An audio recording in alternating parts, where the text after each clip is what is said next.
by the rivers of Babylon. Yeah, we sat down and we cried when we remembered Jerusalem.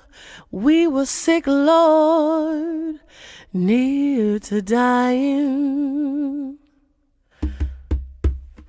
Oh,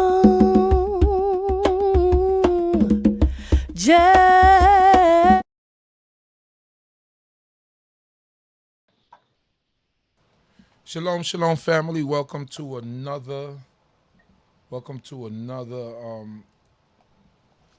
Tanakh review. My name is Zurishaddai, one of the teachers of Congregation BINAH CHOKMAH, located in the Red Hook section of Brooklyn, New York. Our address is 382 Hamilton Avenue, Brooklyn, New York, where we are open every Sabbath from 10 a.m. until sundown. Sabbath being Saturday, for those of you that might not know, Saturday during the daytime from 10 a.m. to sundown. Anyone that comes with the mindset to learn is invited to come down and come in and sit in on the lessons.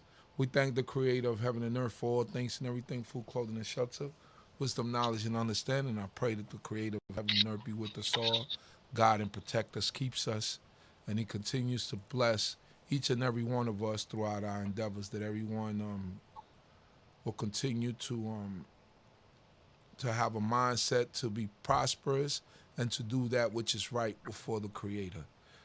Wishing everyone an early Shabbat Shalom, and I pray that the Creator of heaven and earth be with us all and protects us and heals us for all that might be sick, that the Most High God will heal you all. At this time, we're going to proceed with what we've been focusing on, or what the teacher's been focusing on, is the book of Psalms. So he's just going through a lot of Psalms and reviewing the past weeks on Parashah or Sidra, and that teacher is none other than one of my mentors, even Nasik Zurishaddai ben Yehudah. How are you, Nasik? Good, Baruch Hashem. First of all, I give praises to the Supreme Eternal Universe, God of my forefathers, God of Abraham, God of Isaac, God of Jacob, and due respect to the platform on the D.C.B.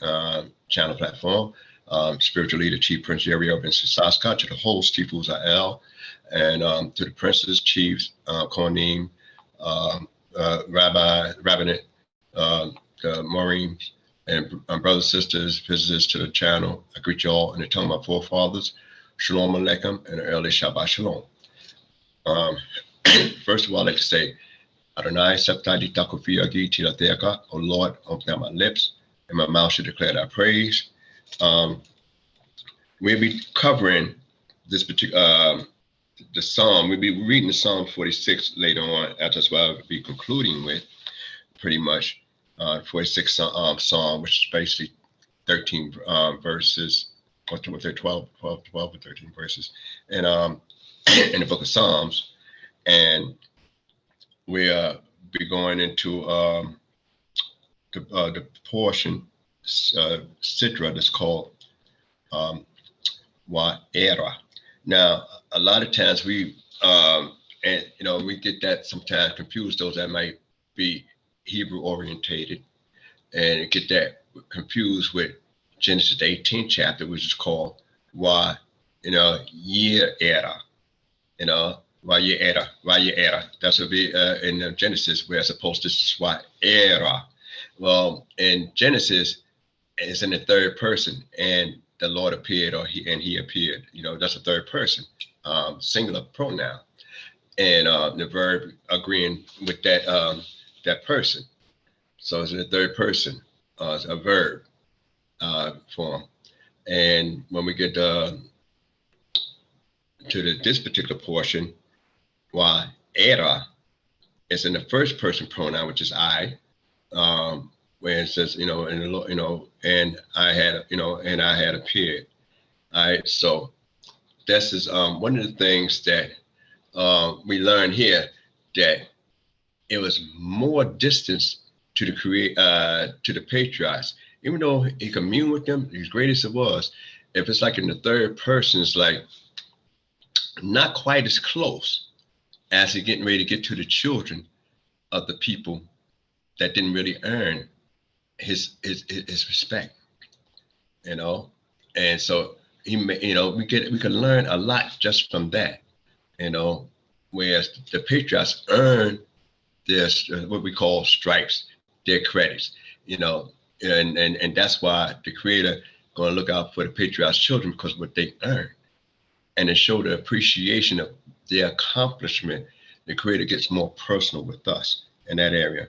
The book, that particular portion starts from Exodus, the 6th chapter, 2nd verse, and it goes to the 9th chapter, all the way to the end, the 34th verse.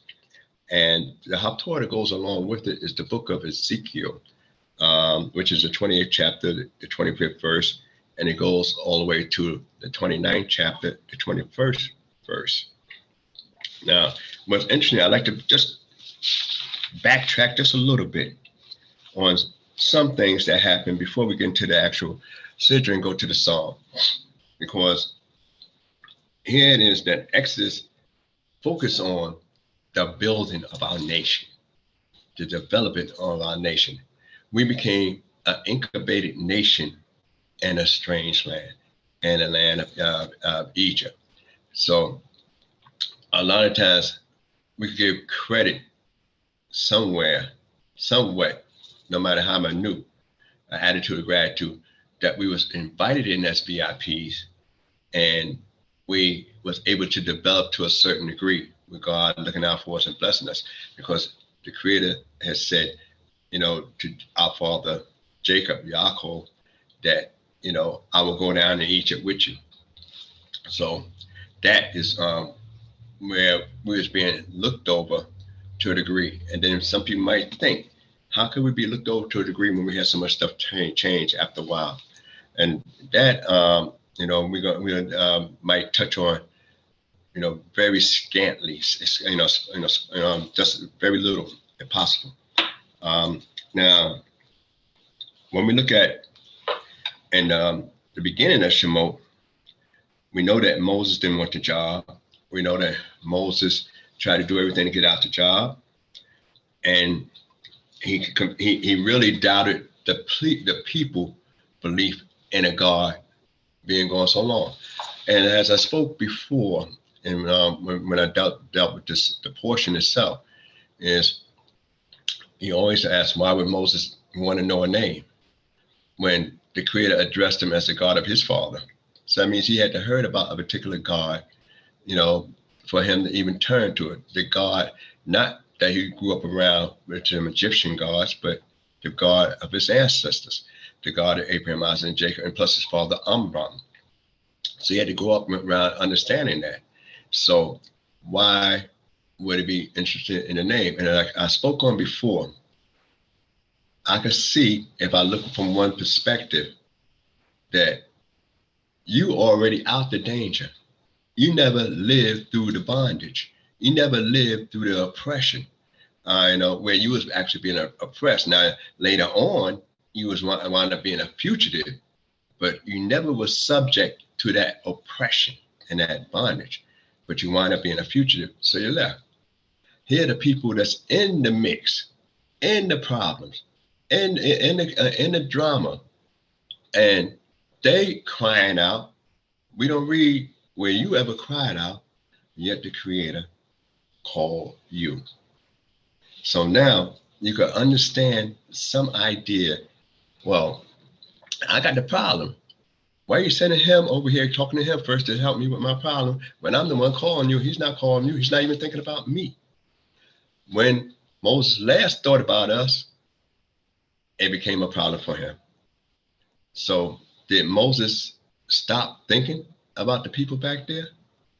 All these questions could come up, you know, and I, you know, sadly I can't address everything, but there's something that you in the land for quite a bit of time, married, children, living your life, doing your thing. And you're not really that far away from the people that was had a warrant out for you. And now God talks to you, but don't talk to anybody else. And then if Moses said, God said he was going to believe in the first place, and Moses said the people won't believe, then should we think God don't know what he's talking about? Or we talk and speak our own problems into existence. So hence, we got to ask those questions since he was given these 3 signs. The first sign, the rod turned into a serpent. Next sign, his hands go into his bosom and becoming what they call lepers, white as snow.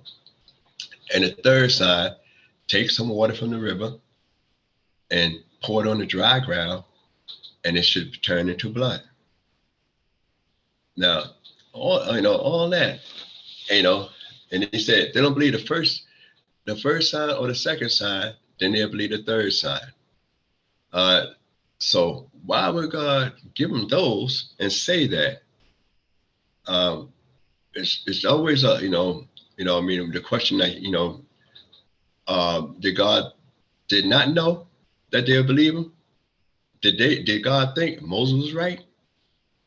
So all those questions, it should be something to think about, especially for people that's in the area of leadership. That's really important to consider, because if you're a leader, then you should ask, why would a leader have so little faith in the people he'd lead? Those are some things. And as we go forward, we know that the same guy, when he went on later on and he left, the Creator himself wanted to slay him. The guy he sent to deliver us, the guy who happened to have a speech impediment to talk for us, he sends him on the way there when he stops at a inn, which is really a hotel on the way to Egypt. Mind you, he didn't stop in the inn on the way out, but he stopped at the inn on the way down. And the Creator wanted to kill him. And then his wife, Zipporah, saved him. But why would you bring your wives on a mission that's dangerous anyway in the first place? And your little children. And you had to circumcise, your youngest son. God almost killed you, but you couldn't circumcise him. Your wife had to circumcise him. And, one of your sons. And yet, you're on a mission for God. And you notice God didn't send a destroyer after him and say, God sought to kill him. Now, what do you mean by sought? God looking for a reason? But that's, some of the things to consider as we move forward. And that's some of the things I wanted to stimulate some thought in as we go forward.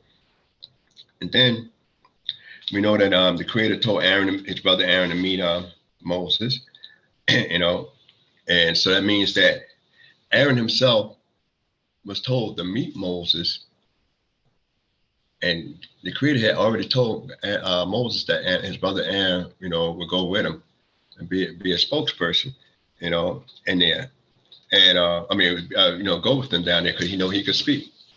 And Moses and Aaron wasn't hanging out together. So imagine that reunion. And Aaron got a word from the Creator to go and meet his brother Moses.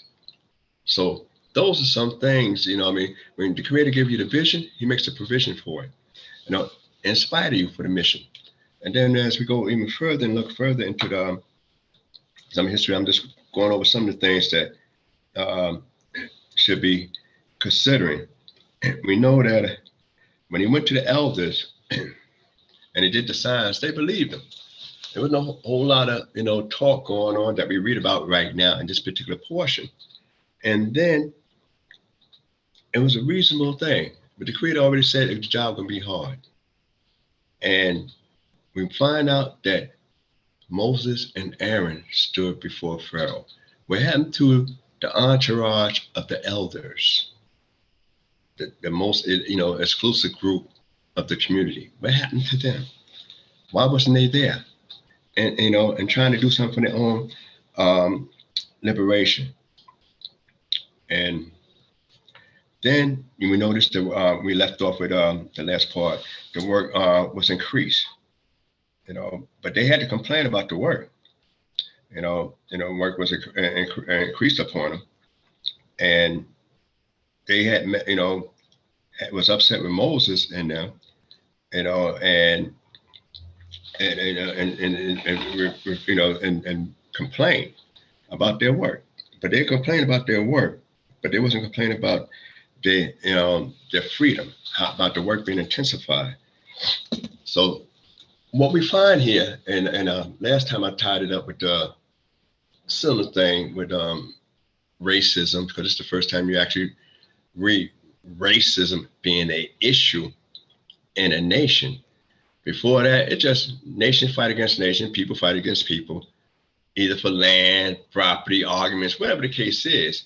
But it never be a thing of I'm a superior race over your race. It was never anything like that.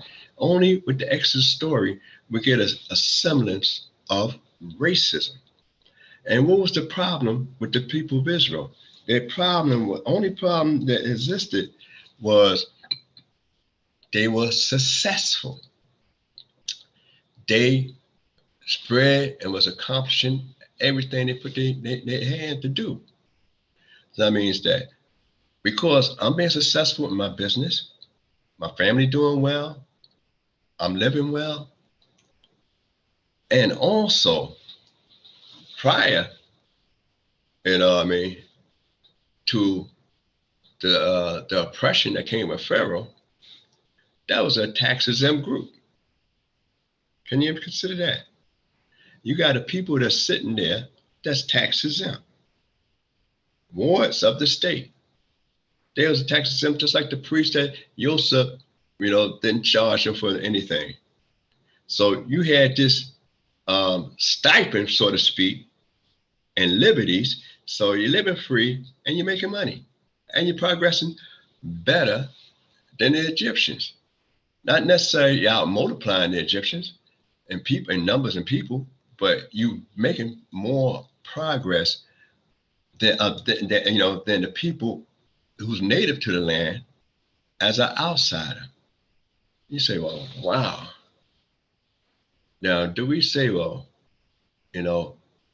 factories abroad, bringing it back, selling them over here in America, business leaving out the country, coming back, and foreign enterprises buying up property here and there? That's just something to consider, in that area. And you find certain communities. Now, I like to start with this way, so people will think I'm, being biased, alone. I'm just bring up just, some things that we could wrap our head around a lot quicker in relationship to this. Is that, and then I was discussing it with my son, so I figured it's something I would like to share anyway, because he brought up some, very, very, interesting points, and I find them to be very good and necessary when we study the Exodus. Is that you got cities like Tulsa, Oklahoma, and you got cities like Rosewood in Florida, and other cities that was pretty much Black ran and successful, and they was destroyed. All right. So, the Reconstruction of the South, we had a lot of cities that was Black run that was very successful, but they was destroyed simply because they was progressing better than pretty much what they consider the people in power, lookalikes was doing. In Europe, you had a group of people, all right? Just looking at the complexion, you couldn't tell anything, just their lifestyle was different. They refer to them as, the Jewish people over there in Europe. And when we look at, and when they look at them, a lot of them supported the country, but they was also very, very successful in their areas because they had their own areas, because the term ghetto means something that you own, not what we consider today in America, a ghetto area, oh man, that's ran down and stuff like that. And it's poor, under developed in that sense. The ghettos was actually, they owned that area. So, whether a house is dilapidated or looking immaculate, if you own it, that's a step, you're a step up, you're doing well. And you have a base. And they was very successful with the field they was in. And jealousy set in, because now they start to look at why they're so successful and are not successful. Then when we think even further and go back, Yosef made the Egyptians tributaries. That's when I spoke on it before. I said, just consider that going forward, into the Exodus. He made them taxpayers to Pharaoh. And it didn't say when that's going to end. That's for life, that they had to give a fifth part of their produce to Pharaoh, whoever Pharaoh's in charge. So now, when you see those different scenarios in there, you can say people sometimes get jealous and envious and vicious because of your success. That's the only crime you can read about with Pharaoh, and he tried to make it a national movement. So now, if we go just a little bit further into the next portion, we know in YAH, because Moses started to come back to Creator and complain. Now, I'm just going to read the last part of the first verse of the 6th chapter and go into the YAH. All right.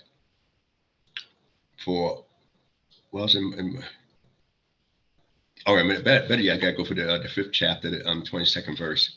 It said, and Moses returned unto the Lord and said, Lord, wherefore hast thou dealt ill with this people? Why is it that thou hast sent me? For since I came to Pharaoh to speak in thy name, he had dealt ill with this people, neither hast thou delivered thy people at all.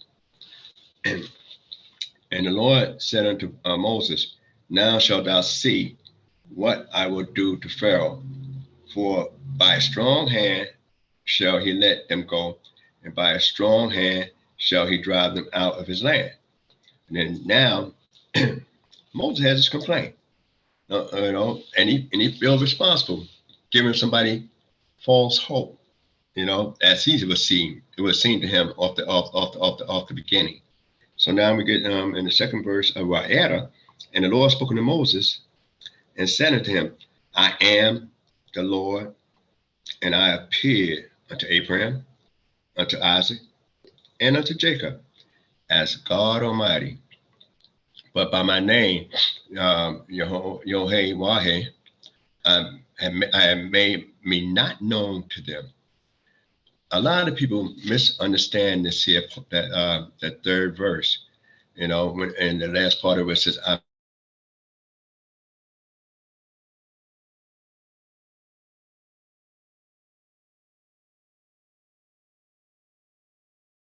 made me.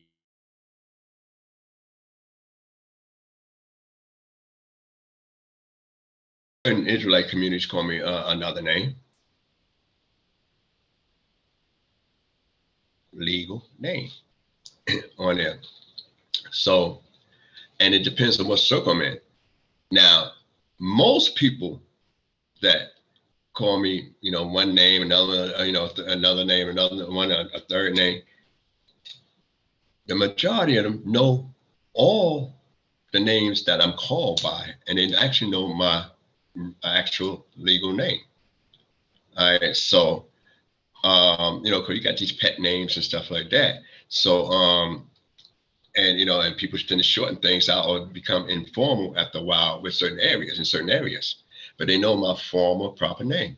So and that's what it's saying here, that what they address the Creator for is, and that name that they address him is, is El Shaddai, is simply because that is what they needed. They needed substance, sustaining, the word Shaddai, which means breast, something that's beneficial. And that just means Almighty itself. So that's I want to bring that out. So and we see it, you know, later on. So that's going forward. I'm not going to focus much on that. And he said, I have established my covenant with them to give them the land of Canaan, the land of their sojourning, wherein they sojourn. And moreover, I have heard the groaning of the children of Israel, whom the Egyptians keep in bondage. And I have remembered my covenant. Wherefore say unto the children of Israel, I am the Lord, and I will bring you out from under the burdens of the Egyptians, and I will deliver you from their bondage, and I will redeem you with the outstretched arm and with great judgments. And I will take you to me for a people, and I will be to you a God. You shall know that I am the Lord your God, who brought you out from under the burdens of the Egyptians. And I will bring you into, in unto the land concerning which I lift up my hand to give it to Abraham, to Isaac, and to Jacob, and I will give it to you for a heritage. I am the Lord. And Moses spoke so unto the children of Israel, but they hearkened not unto Moses for impatience of spirit and for cruel bondage. That last verse, let me just pull that up in the Hebrew for a second, and before we go ahead on the 10th verse. In or with, or is that now in the or with the? It becomes a definite article with the vowel kamatz or patak. All right, and use the word mikosei ruah, which means a short or cut spirit. You know what I mean? A shortness of spirit, and that's the word he used in reference to that. And when we look at it, in that sense, sometimes, mikosei, excuse me, mikosei, when we look at it, in that sense, sometimes people get beat down so spiritually, but we got to remember, and I know I'm not going to do a lot of justice bringing out a lot of highlights in here, but we got to remember the Creator said 3 days journey, to worship. Now, 3 days is a moderate time for people to go ahead and worship.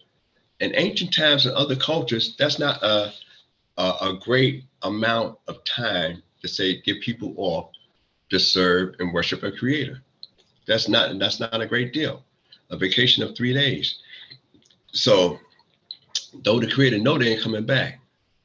So, is the Creator creating the rules, or is he trying to show Moses from the beginning?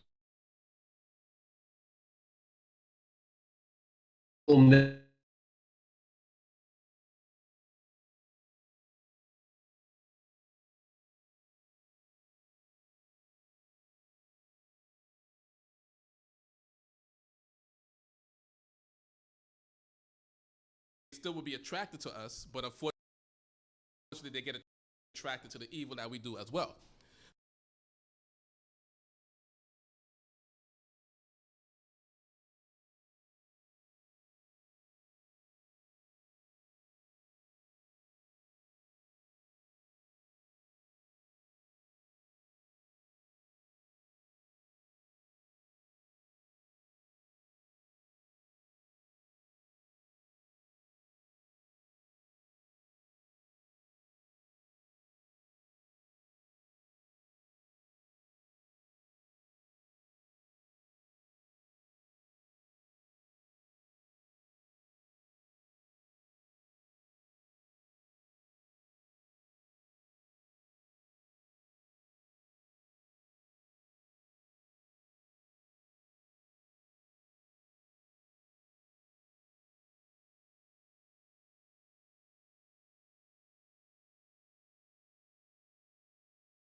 Things about we go into the 7th chapter just a little bit. we know we goes over the genealogy of the people in the 6th chapter as well, and when it focuses on 3 tribes, you know, Reuben, Simeon, and Levi, but it gives the actual lineage of and Levi of the generations down of Moses and Aaron, and it stops there. I say, well, they don't. It's not important for them to talk about the other tribes now, but they want to let them know that these people are still a good quality, good merit. That's why they listed the tribe of Reuben. We know that the patriarch of the tribe of Shalom was of a good quality, you know, virtually. That's why they listed him as well, and he's still part of the nation. All right, and then Levi himself. But a lot of times, why they list Moses and Aaron, and you know, in this particular case, to show that they're not God-like beings, because they're getting ready to do some phenomenal stuff. So to make sure that people don't think of them as some kind of God or a demigod.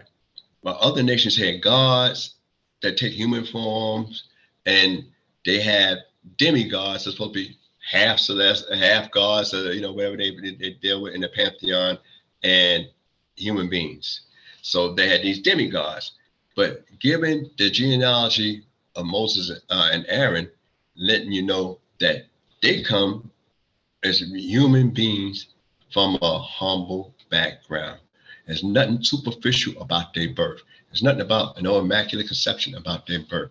But yet they get ready to do some phenomenal wonders, you know, in their life, you know. And what's ironic is that when we get to it, they give them the age, you know. And when they talk about the age, you know, they talk about, you know, Aaron being 80, and then Moses being 80 and Aaron being 83.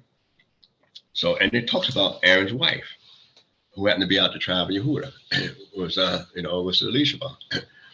So we get all this, and you know, that these are real human beings, family men, you know, and they getting a major mission for God at 80 and 83. Abraham then started his journey till he was 75. Yaakov didn't make a move until he was in his low 70s. All right, so we know that the Creator can use you at any time. Don't count yourself out. This is what it's telling you, and this is what it's teaching you in that sense. That, you know, when the Creator is ready to use you, he'll use you. And where you're weak at, he can strengthen up. And that's one of the great things. So when people were looking to retire, these guys now picking up a major job to liberate a people, you know, and work on the liberation of people. In the seventh chapter, we get the area where that, you know, I mean, you know, it said we find out that which is important.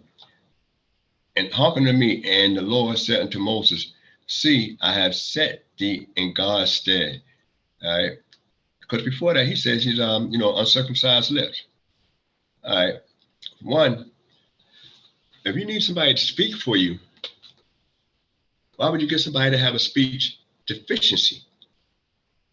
I mean, that normally wouldn't make sense. If I need you to talk to somebody about a liberation for people, then I need somebody that can know how to talk. You know, we call the lawyers a mouthpiece. All right, I mean, we want a good mouthpiece. First, he said it was, you know, kaved, you know, I mean, you know, used to turn kaved for heavy lips, heavy mouth. Now he used the word aral, which means closed mouth or sealed mouth, almost like a circumcised lip. All right, so here it is that Moses using that now, but he already started the mission, and he brings out again. But the Creator tells him the exact same thing before. All right, but even goes a little further in the 7th verse and said, see, I have set thee in the God's stead to Pharaoh, and Aaron thy brother shall be thy prophet. Thou shalt speak all that I command thee, and Aaron thy brother shall speak unto Pharaoh, that he let the children of Israel go out of the land. And I will harden Pharaoh's heart and multiply my signs and my wonders in the land of Egypt. But Pharaoh will not hearken unto you, and I will lay my hand upon Egypt and bring forth my host, my people, the children of Israel out of the land of Egypt by great judgments, and the Egyptians shall know that I am the Lord who stretched forth my hand upon Egypt and bring out the children of Israel from among them. All right, so now, and then it goes on about the age. So, one, what we learn in this portion here, just a little bit I read there, and I'm going to be speeding up a little bit more in reference to that Aaron is the first one called a prophet after Abraham, the patriarch. This is the first time you read about, another guy other than Abraham now, that's referred to as a prophet. Moses is called a prophet at the end of his life,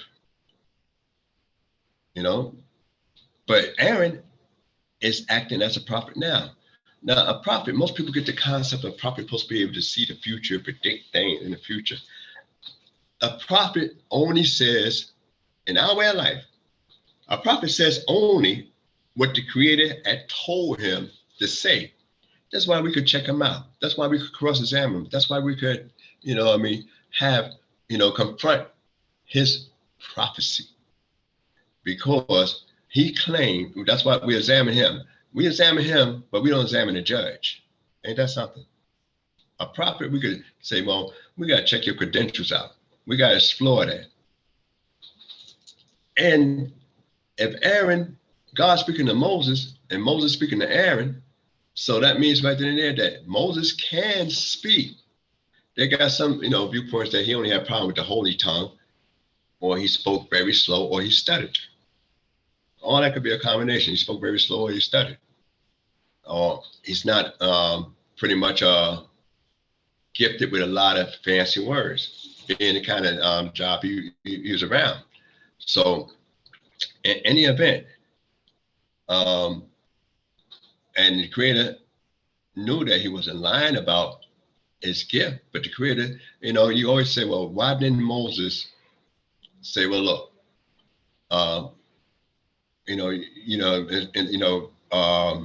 heal my mouth. If you're going to save these people, heal my mouth. No, he didn't. And I would venture to say he didn't say that because he really didn't want the job. But in any event, the Creator could work with the impossible to us as possible with the Creator.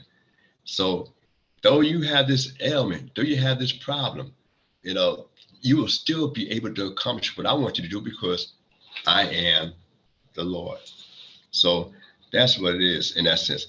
Now, Aaron gets in this information from Moses, and Aaron's not only going to relate to Pharaoh, but as a prophet, you got to also explain more than just say, thus and thus say the Lord. You start going on and elaborate because you want to make sure people understand this message is coming from the Lord. So that's the difference. And these are some of the things about a prophet. Now, Aaron is going to be the high priest, eventually in the future.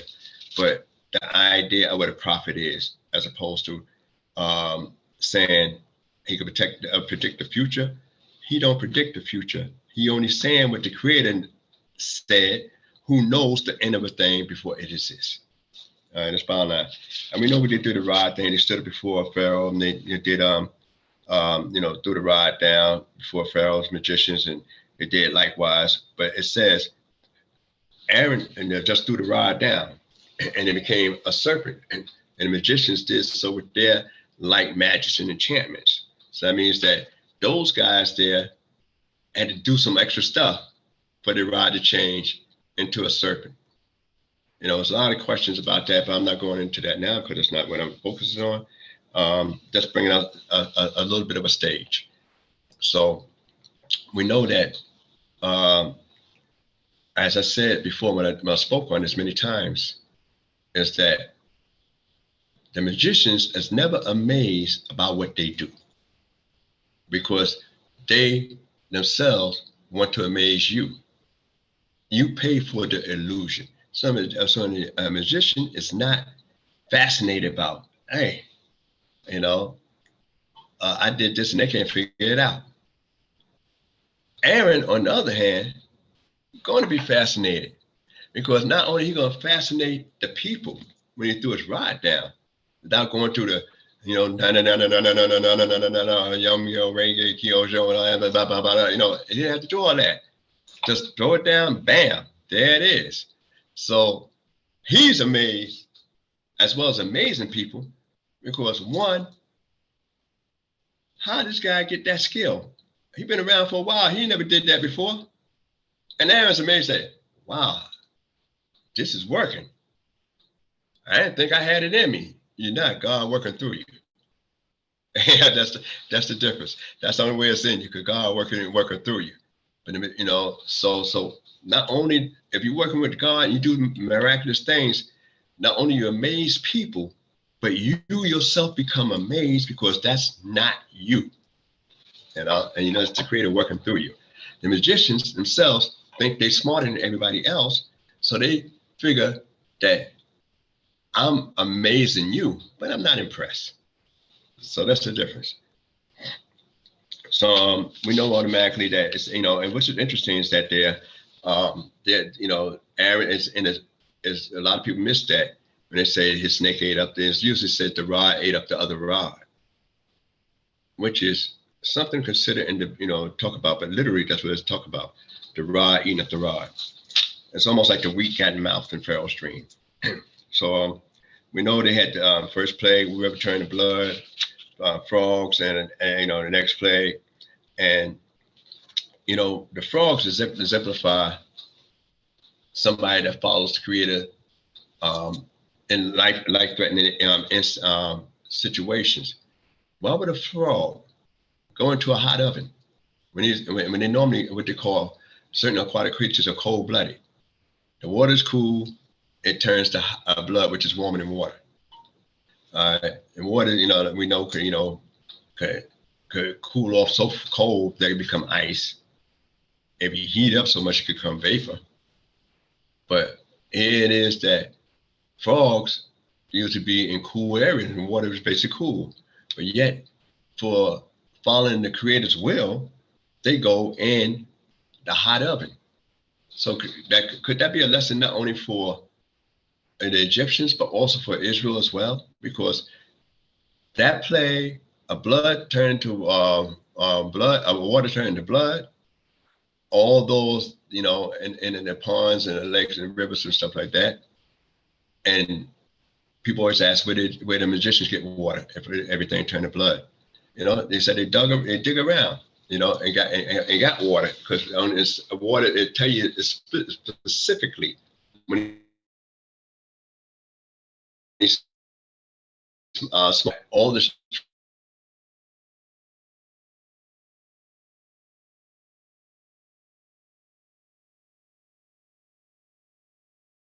streams and tributaries of the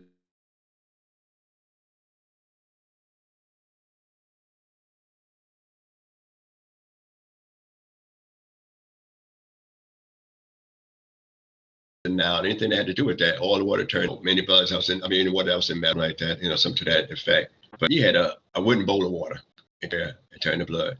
A tub where they might bathe in, it turned to blood. You know, so they had to get the water, you know, and that's one of the viewpoints about where they got the water, is that it be specific in reference to what turns to blood and where the water at that could exist that don't turn to blood.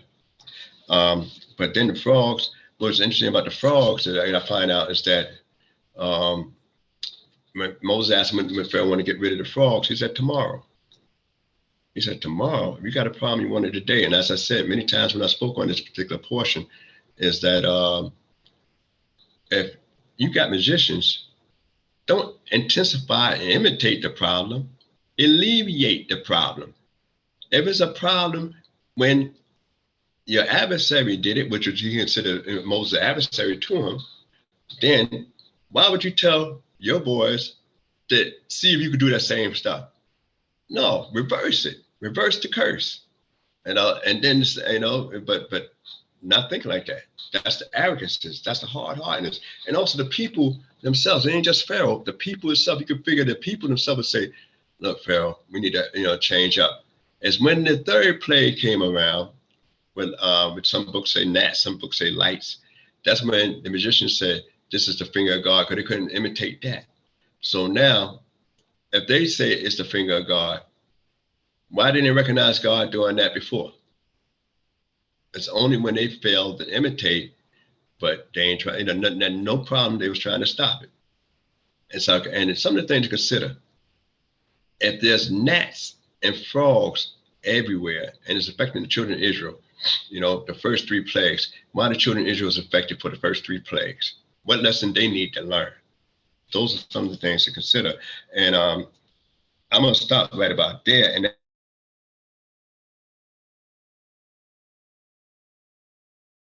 that the Creator brings said he's going to make a difference between Israel and the land of Goshen and everybody else in the land of Egypt. So we're going to move on from that. And I just want to touch on a little bit of the Haftorah, but there's much more to be considered in that particular portion. And we know that he always, what I'm doing is here tonight will be Rosh Chodesh for the 11th month that's coming in. But we must consider, before the 11th month, and after the 11th month, the 12th month, they talk about Purim, then they talk about Pesach. Pesach is right upon us. Even if we know the Exodus story, we're supposed to talk about it like it's happening and like we experience it, on Pesach night. And we're supposed to remember it every day of our lives. So it's something that you got to remember every day of your lives. See, Shabbat, you got to remember to keep it holy when it gets here. You got to remember to keep it holy when you get here. But the day that you left Egypt, you got to remember it every single day of your life, your liberation. So those are some of the things, the takeaways to consider. I just want to read a little bit about the Haftorah, and then I'm going to the Psalms. So the Haftorah is from Ezekiel, the 28th chapter, 25th verse. Pick it up just a little bit. I'm just going to read a couple of verses in there.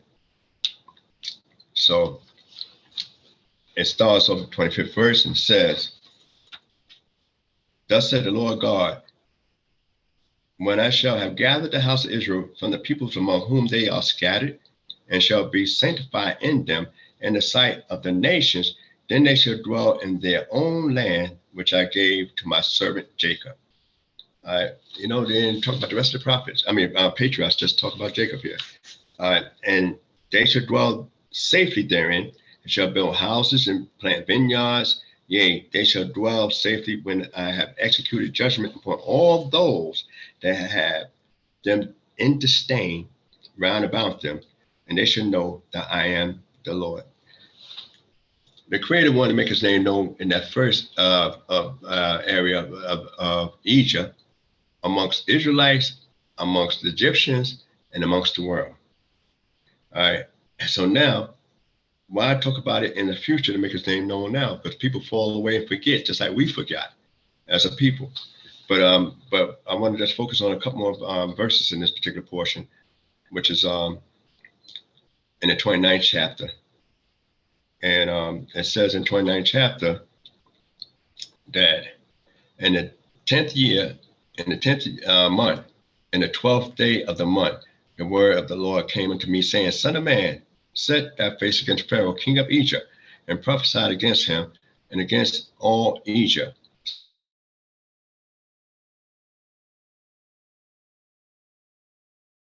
And say, I am against thee, Pharaoh, king of Egypt, the great dragon that lieth in the midst of his rivers, that has said, my river is my own."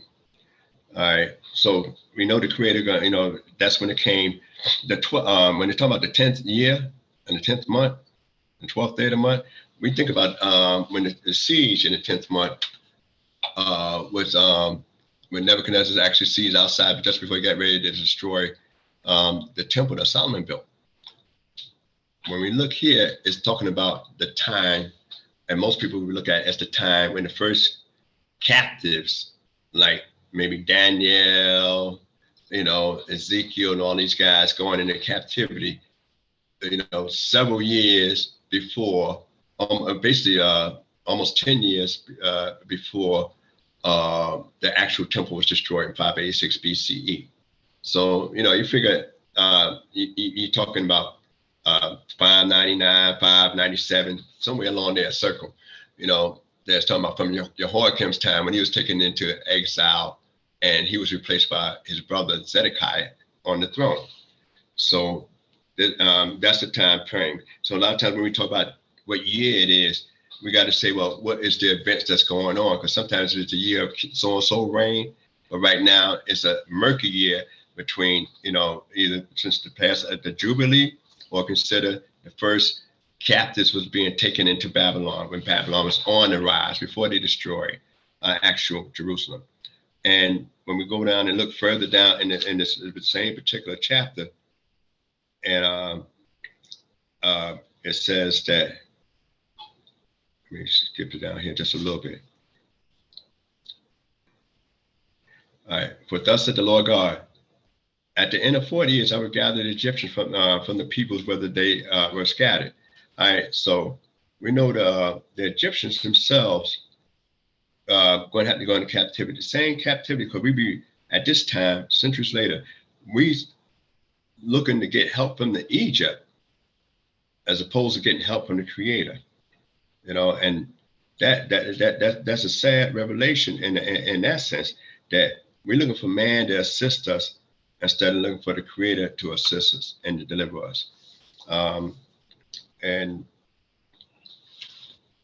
what happens is in the 17th verse, it says, and it came to pass in the 7th and 20th year, in the first month, in the first day of the month, the word of the Lord came to me, saying, Son of man, Nebuchadnezzar, king of Babylon, caused his army to serve a great service against Tyre, and every head was made bald, and every shoulder was peeled, yet he had he no wages, nor his army from Tyre for the service that he had served against it.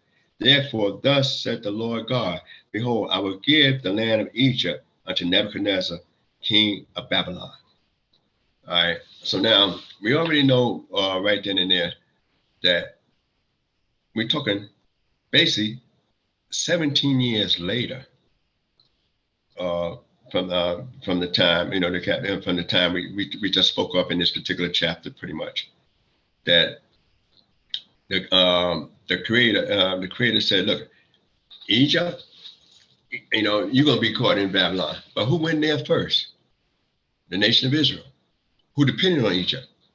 So we did captivity time earlier than the Egyptians. And we're going to do a longer bid than the Egyptians. We're going to do a 70-year bid. We might get some good time, like I say, basically 65 years. The Egyptians going to do 40-year bid.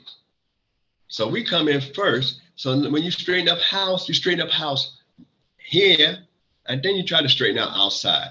But you first got to straighten up your own house before you straighten up outside. And a lot of people rather straighten up outside and leave their own house a mess. Just something to consider in those areas. I'm not going to focus on much on it, but when we look at it, it's that and Egypt, said the Creator going to gather them. No, he never said that Egypt going to be so successful. He said you'll never be a power in the world anymore. But even the Egyptians, God said, I'm going to bring them back home. Wow, attitude of gratitude.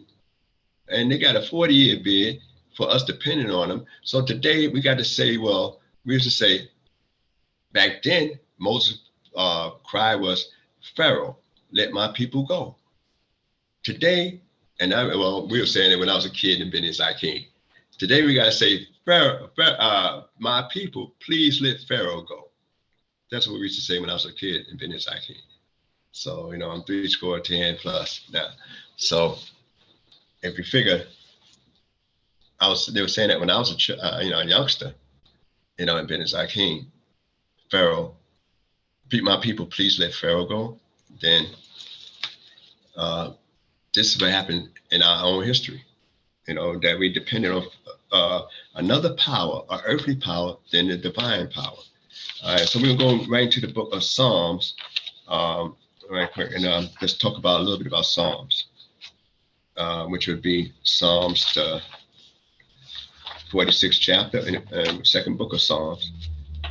And it's Psalm is one of, like I said, unique things. You'll find some semblance of where it ties into the actual portion, some parts in there in the Psalm. But as the Psalm opened up in the 46th chapter, it says, for the leader of the sons of Korah upon Alamoth, a song. Now, that word Alamoth is in the plural, but Alamoth is a word we're familiar with. All right, and I just want to just speak on that just briefly.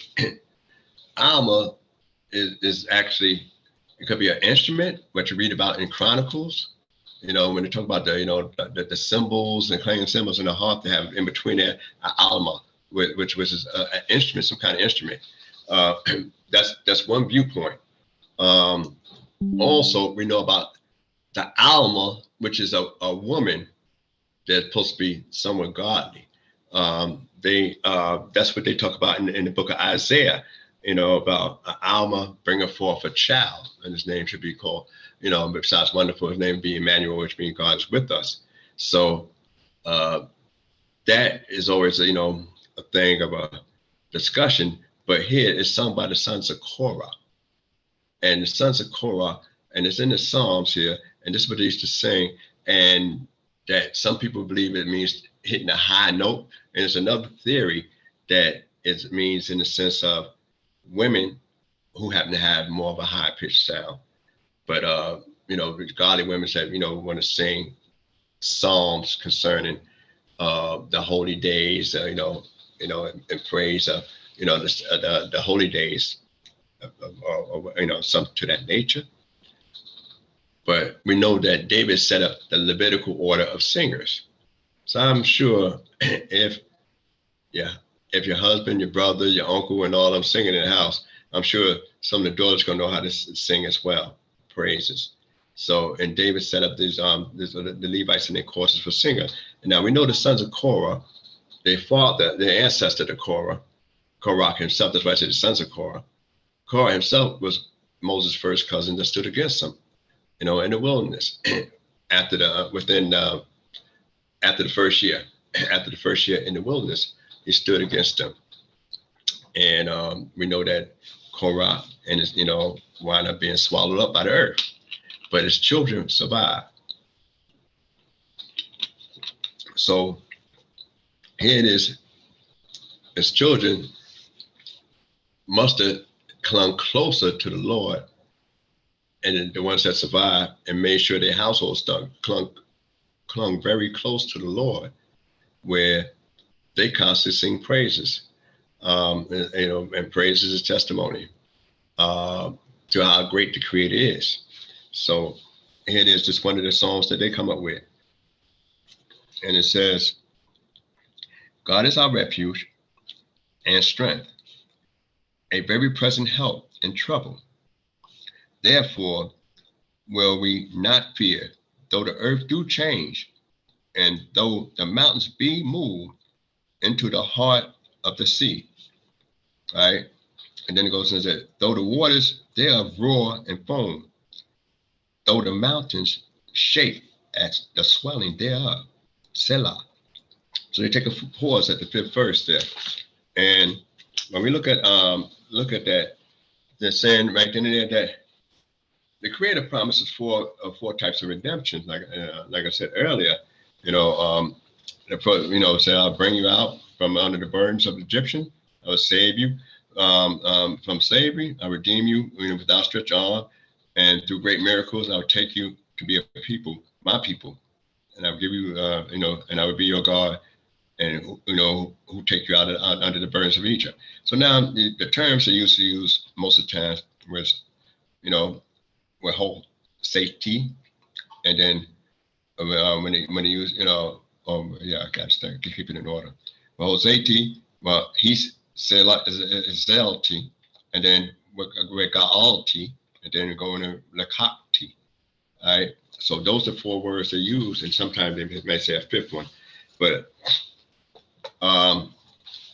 when we look at the redemption process, if the Creator just did one of them, we'd have been okay with that. But he did all that and said he's not going to leave it to himself. So here the psalmist looking at this here, and it says not just they don't look at God as saying that he's a refuge and strength. In other words, you could be in a shelter spot and say, okay, I'm safe because I'm in here. But do I feel empowered even being in here? My place is strong. I'm in a safe area. I'm in a godly development with some shelter, but I'm also strengthened knowing that I'm in this godly area. Some people just be saved, but they don't feel strengthened and empowered. And then it goes on, and say, don't you see a lot of catastrophe? So the thing is that God not only just going to shelter you, and he's not only going to strengthen you, but he's going to help you in this situation. And that's what most of us want. We just don't want, some people just settle on the shelter. I need to be, in the loving embrace of the Creator. Okay, that's good. But do you want to have any power of your own to even appreciate? See, you can appreciate shelter because you have no choice. But having shelter and having strength on your own as well, you appreciate it even more because you're taking it because you value it even more because you have the strength to handle and live up to certain things, And then saying the help, even if you could do it yourself, it's always nice to know that somebody else is there to support you, a support system. So so you have these 3 factors. I got a shelter. I got my own strength. But not only that, I got somebody that support me. That's phenomenal. That's great because most people get the support because they can't do it themselves. They're not in a safe spot. Their life is insecure. But these sons of Korah are talking about this is what the Creator does for you. So we should be excited about that. This is what he does for us. All right. And though everything around us looks like it's going down, it's almost like the tohu babohu, chaos running about, and he used the word moat a lot, but he used it in different expressions of destruction, and which is mem, kolam and tape. So moat, that kind of, that's the term they use of derivative of that verb. So we're going to pick it up from the 5th verse of 46 Psalm.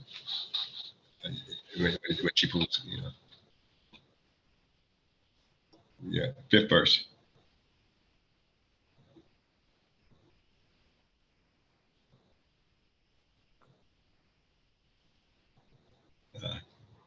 All right, 46 verse.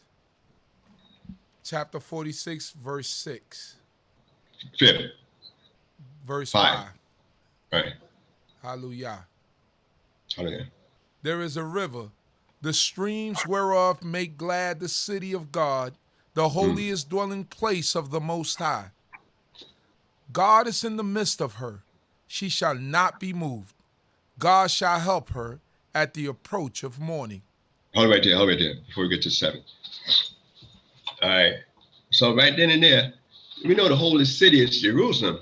We know it's the holy city. So why are the sons of Korah talking about that? Because we know Jerusalem geographically don't have no river going through there. It might have a little trickle or stream with somewhere within it, but it doesn't have a river going in there. So what time they're looking for? And what is it an allegory, a metaphor, or what? Because, what are they talking about? Now we know from the book of Ezekiel he talked about certain water coming out, through Jerusalem, and the latter days from the book of the prophet Ezekiel. We read that, a water be coming through, and even come through the Temple Mount and become tributaries. It's almost like the Garden of Eden story, where you had a river, ran through the garden, and then it parted into four heads. So, and where that river was being taken care of. I mean, the garden was taken care of by the Creator, in essence. So here it is that when we talk about the holy spot, we know the holy spot is Jerusalem. That once the temple was ever built by Solomon, and this is the sons of Korah, and that David had established for that. And they're talking about, saying this psalm here. So they're saying that right then and there, that though it looks darkish, though it looks bleak, though it looks like it's no wind, and I spoke earlier, is that it always appears darkest before the dawn, because you're starting to look at the light more. All right. So sometimes things going so bad in your life, you might say, oh man, it looked like no way out. But the psalm started off with refuge, strength, and help. Refuge is good enough. Strength is even better. But when you got some help on the side, that makes you feel confident. Even in the most dismal looking area, just with the psalm and just with the sons of Korah would be singing. And like I said, they, and this particular instrument, Alma, that they use so much on, is a unique instrument that they pitch, because it's in a high pitched voice. These were Alma in here, but the Alma is similar. Like I said, it could be a widow, it could be a woman, a virtuous woman, so to speak. But it don't means, a virgin, so to speak. And like I say, read that in Isaiah, but we read the instruments being used in Chronicles. All right, so let's pick it up from there. 7. Verse 7, it reads, nations were in tumult, kingdoms were moved. He uttered his voice, the earth melted. Yehovah of hosts is with us. The God of Jacob is our high tower, Salah. All right there. Salah, that means take a pause for the chorus. Take a pause for the chorus. Anytime you see the word Salah, it's taking a pause for the chorus. And it's saying, because right then and there, though everybody else is caving in, falling down. A lot of times people say, well, you need to move out of such and such place, because drama coming. But then you got to say, well, do God want me to go to another place where the drama ain't going to hit? You need some guidance to say, hey, you need to leave here and go there. Lot was told to leave here and go to a certain spot, and he wanted to divert a little bit the course. Then he wound up going to the same spot he's supposed to go to in the first place. So the Creator could save you in any city if you have a mind to save you in any city. And they're saying to say, y'all got to get out to big cities, go in the mountains, go in the woods. Well, the country is more underdeveloped than the time of slavery was at its all-time high. And a lot of them got caught in the mountains and in the woods and in the swamps. So if God have a mind to save you, he could save you anywhere. And you could leave when he tell you to leave. Other than that, he said, you stand still and wait on the salvation of the Lord. And so just what the Psalms reinforces you to have that confidence, and that's why they use those different areas of confidence.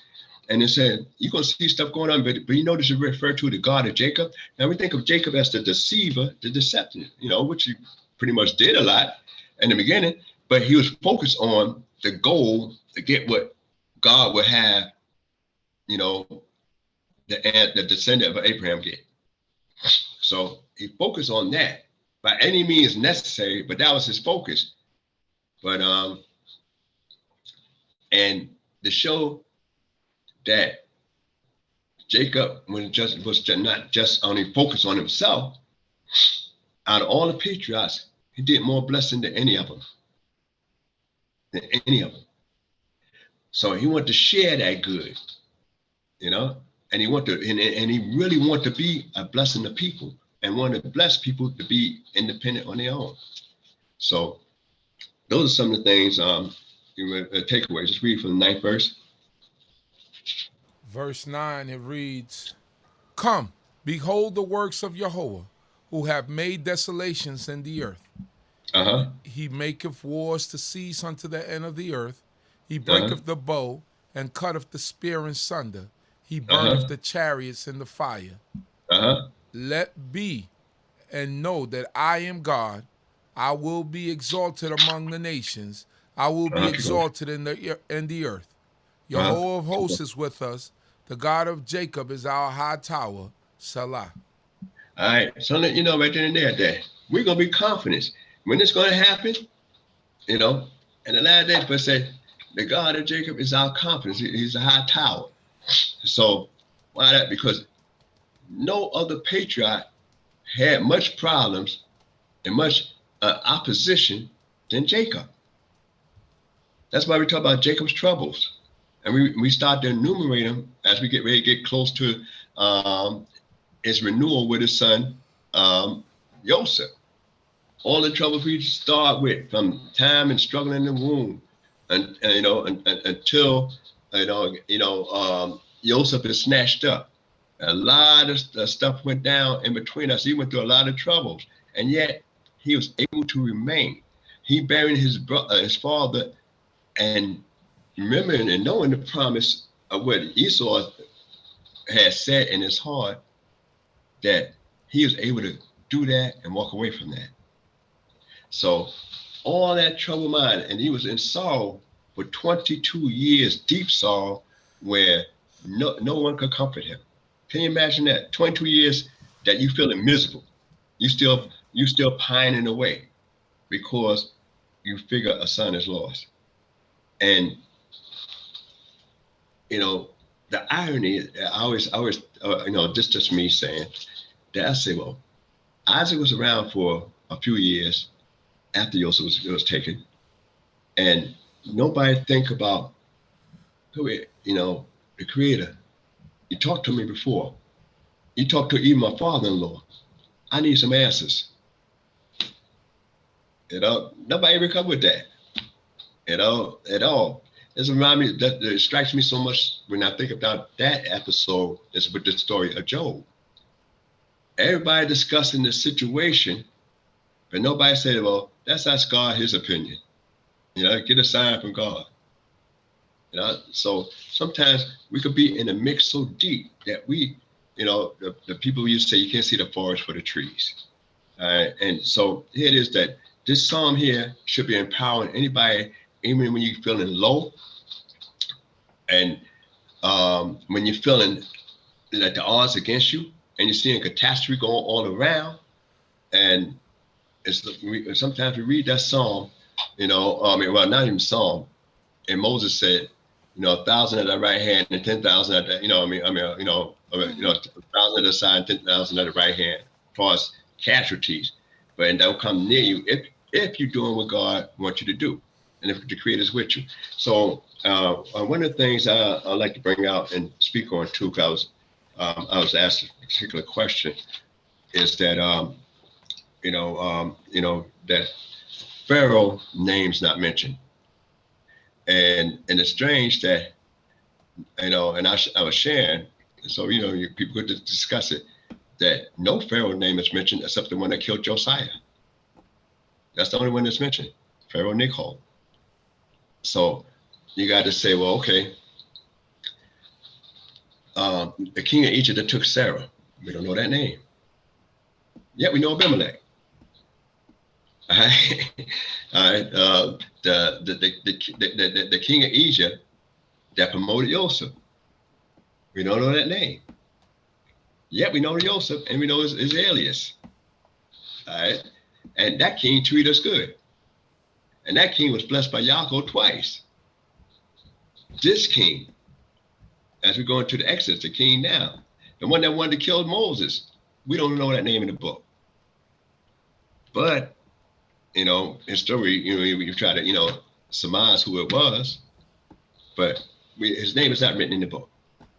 And then when we read about this new Pharaoh, a new king that knew not Joseph, he didn't want to acknowledge Joseph as anybody. He didn't want to acknowledge God as anybody. And when he asked, who is this God that should listen to him? Then that name don't ring a bell. So your name should never ring a bell. So now, when we look at this here thing, and the pharaohs, pharaohs that we read about, I mean, they were the kings of Egypt, but we don't know who their name was, and it's not given in the book, because God in the book of Exodus was trying to make a name for himself. Then what we find out, and the only conclusion I could draw, right now myself, just come from, myself, is that Pharaoh Necho said, I'm on a mission for God. So Joseph, and so what I have to do with you? I'm just passing through the neighborhood, but I'm going to fight against somebody else, not to fight against you. And Josiah wound up attacking and got killed. So much so that Jeremiah wept for him. But he brought it upon himself. Good. The Pharaoh said, I have nothing to do with you. I'm not even trying to think about you. I got a mission from God. And that's the only Pharaoh whose name is mentioned in the book. So with that, I say, if you got something else to say, and I say Shalom Aleichem and Shabbat Shalom. Shalom. Nasik, I just wanted to inform you that there was, I just seen the headlines, a mass shooting in Monterey Park, California. I believe it was during the Chinese New Year celebration where 10 people died and 10 people were wounded. So our prayers go out to those who, to the families of those who lost their lives and to those that are wounded. Pray that the Creator would cause you all a speedy recovery. I don't know the details behind it, but, giving glory to the Most High. He gives and he takes away. Blessed be his name. Right. And also my condolences to the family of the late Saren Yaakov as well. And I'll be making my way up that way for the burial and stuff like that. Condolences, but in person for those I might see up there. But he was a great man, dedicated in this way of life. I mean, and, me being, close to that age bracket, they older than me, but I mean, close to this age bracket. As you get older, you wonder, you just say, well, before when you're young, you only heard about or going because of a friend or older relative knew the individual and you support the family, or you might know the family. But as you get older, you look around, a lot of guys that you might be contemporaries with you is leaving, and you know them personally. And that's like a closed door in that chapter in your life. So, we got to actually be appreciative of some of the elders we have in our community instead of writing them off, because these guys, most of the guys I know of that I talk about, like the late Chief Elazar, and also Saren Yaakov, the late Quasimori Mishael, and Chief Naphtali, and many others, a good name going on now, Chief Simeon, Chief Shlomo, plus, of course, the leadership, Prince Yaakov and Hakon Levy, and Nabi Raphael. There's so many great leaders, Rabbi Levi Ben Levi, so many great leaders I know, well, Rabbi Matthews, I met him, but not know him like I know the rest of the guys, but when you think about all the great leaders that left and the void that's left open, you gotta say, well, did my job get harder or lighter? Because now you become later the elders that you never thought you would be. You were looking for them to always be the elders in charge, running things, and people going through. But when you starting to get grand and great grands and stuff like that, they say, man, I mean, I appreciate the people that's coming behind me, but there's only so much I can relate to them. I mean, because, guys slept together, fought together, all that kind of stuff. We slept in the same room, roughing it and toughing it out, eating out the same pots and stuff like that. So when you think about you eating out the same pots, or you're cooking together for the whole group and all that stuff, and it's not talking about feast days. We're talking about regular days. You know, that, guys like Chief almost tell me, I remember, you know, and I love my brother. That's your father-in-law. I said, that brother could, he could never finish baking some cornbread without it burning up. You know, not good. And for some kind of way, he forget that he got the cornbread now. That was a good brother. I really miss that brother, because I think about, the good time. And we always had, I never really had no problem with him at all. Any little disagreements we had was just a verbal disagreement, and almost like it was easy going and stuff like that there. So, them guys, I learned a lot of Caribbean stuff and everything like that I would have never learned, from them. I appreciate it, because some plantains, I thought that was a raggedy looking banana. Saba, I said, they look like a tree bark to me. You know what I mean? So, I learned so much from them, and you appreciate that, but other people don't appreciate, won't know what brothers meant to you, different terms and jargon. So, and some of y'all go, their background and stuff like that, and the dedication is paramount compared to a lot of people today. So, they'd be greatly missed, and I'm gonna stop mine, because I hate to reminisce that, bad about guys, that much. But anyway, I said Shalom Aleichem, and any mistakes been my own. Hallelujah. Torah about Nasik, and Torah for giving us that insight and for the understanding. Hallelujah. Yeah. Shalom. Shalom.